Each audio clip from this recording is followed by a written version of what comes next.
जळगाव जिल्ह्यात अंमली पदार्थांविरोधातील कारवाईत पोलिसांना मोठं यश मिळालंय।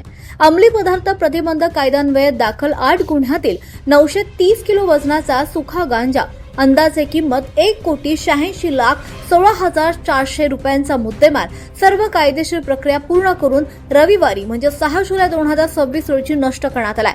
ही कारवाई पोलीस अधीक्षक श्रीकांत धिवरे आणि अप्पर पोलीस अधीक्षक संदीप गावित यांच्या मार्गदर्शनाखाली करण्यात आली। सर्वोच्च न्यायालयाच्या निर्देशानुसार केंद्र शासन, पोलीस महासंचालक, महाराष्ट्र राज्य तसेच विशेष पोलीस महानिरीक्षक यांच्या सूचनेप्रमाणे जप्त अंमली पदार्थांचा नाश करण्यात आलाय। पोलीस निरीक्षक राहुल गायकवाड, स्थानिक गुन्हे शाखा तथा नोडल अधिकारी अंमली पदार्थ विरोधी पथक यांनी अंमली पदार्थ केंद्रीय मुद्देमाल कक्षातील जप्त मुद्देमालाचा आढावा घेऊन जिल्हास्तरीय अंमली पदार्थ मुद्देमाल नाश समितीकडे प्रस्ताव सादर केलाय। समितीने पडताळणीनंतर मंजुरी दिल्यानंतर जिल्हापेठ पोलीस ठाण्यामागील मोकळ्या जागेत पर्यावरणाशी कमीत कमी हानी होईल अशा पद्धतीने खड्डा खोदून संपूर्ण गांजाचा नाश करण्यात आलाय। या प्रक्रियेचे व्हिडिओ देखील चित्रीकरण करण्यात आले।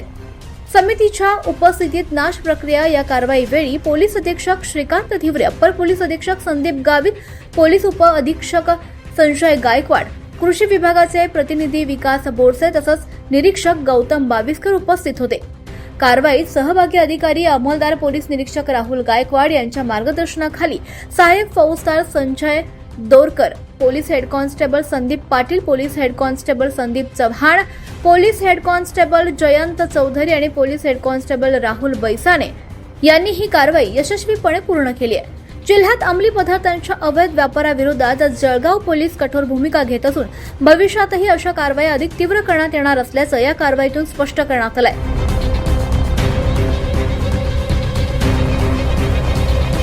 24 लाईव्ह महाराष्ट्र न्यूजसाठी हेमकांत गायकवाड, जळगाव, चोपडा।